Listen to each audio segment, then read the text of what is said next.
Alright, well, you can see by the title of the video here, I'm basically going to break down very simple reasons why the WWE today sucks.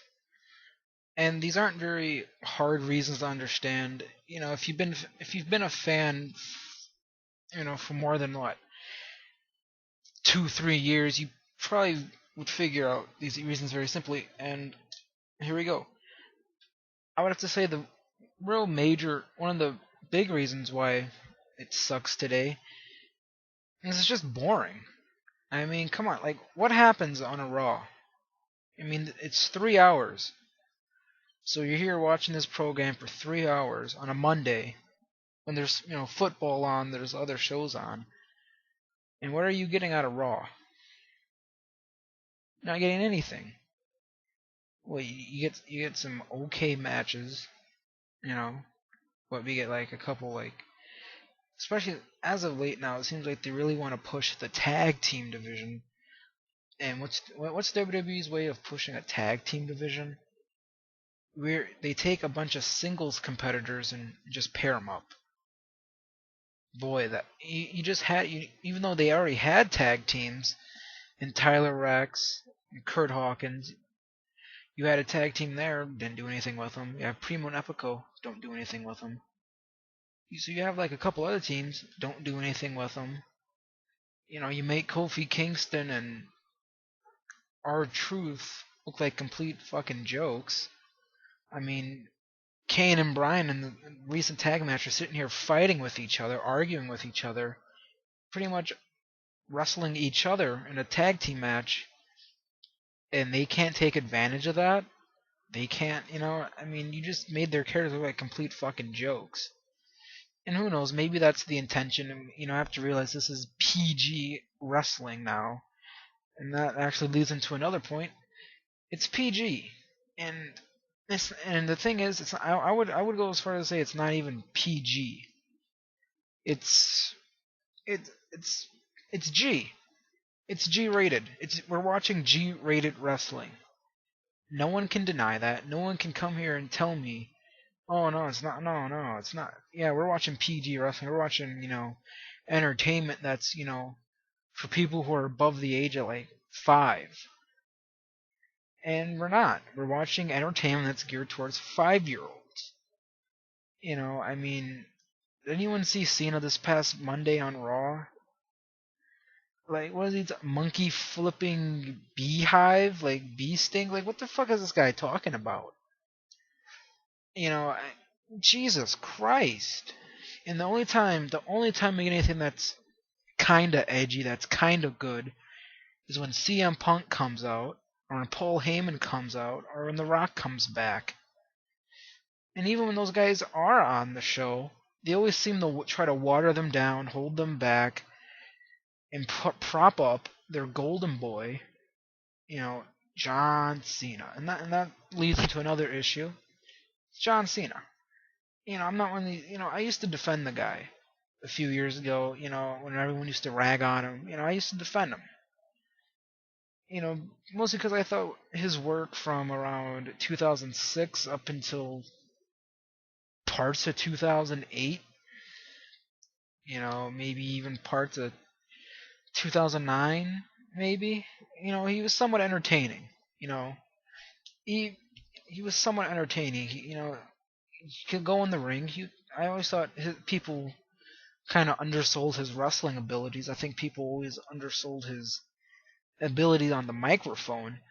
But now it seems like this guy just doesn't even try. It seems like this guy has reached a certain peak. He's reached a level in his career where he says, you know what, fuck it. I don't have to go out there and try. I don't have to go out there and go the extra mile and give the fans entertaining, content. I just have to go out there, half-ass it. There's enough people in the crowd who will pop for me, and then if they don't, I'll simply say, well, that's why I love the fans. I love you guys because, you're always real. You always tell it how it is. Which makes no fucking sense. Like, you're saying that, and then you say, like, yeah, I fight for these fans. You're fighting for fans who don't even fucking like your phony ass. I mean, if anyone remembers during the Rock feud, he basically calls the Rock a phony. for running to Hollywood to do movies. And he says, "Well, I'm not a movie star. I'm a professional wrestler." Does anyone here remember the Marine? 12 rounds, legendary.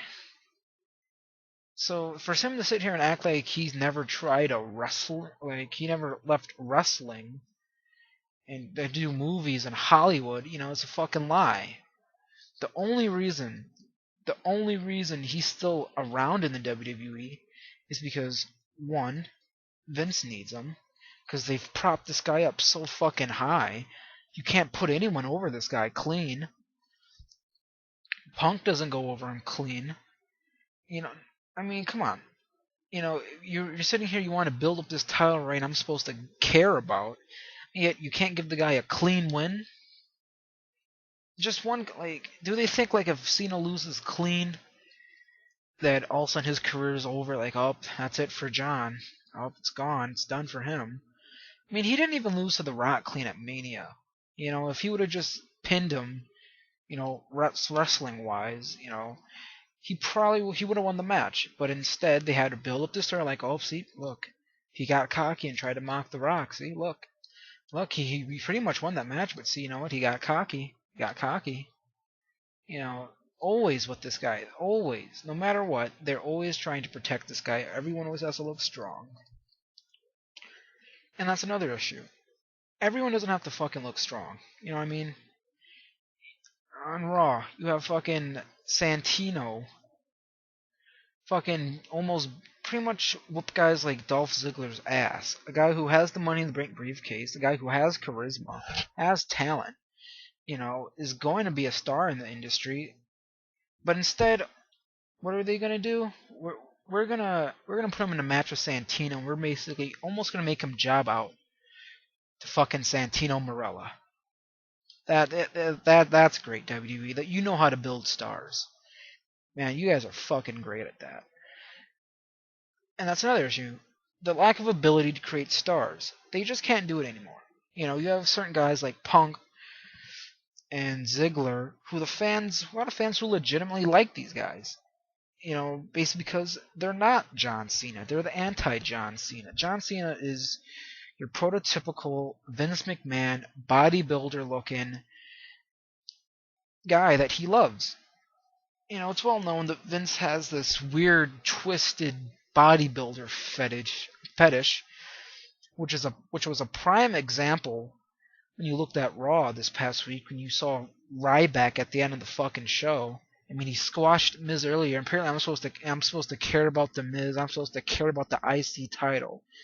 And then you have that shit. You have this fucking guy who's green as fucking grass out there, and he's not even half of what a guy like Goldberg was. He's not even half of what Batista was. This guy absolutely sucks in the ring. He has no presence at all. And for anyone who thinks this guy is over because the crowd chants "Feed me more," this is the same crowd that goes nuts for guys like Santino Marella and Brodus Clay. And yet the funny thing is, they have this new Ryback shirt that they've been pushing for about 3 weeks now, yet I don't see anyone in the crowd wearing them. Whenever the guy comes out, no one gives a shit. They only chant "Feed me more" because it's something fun to do in the middle of this boring-ass show.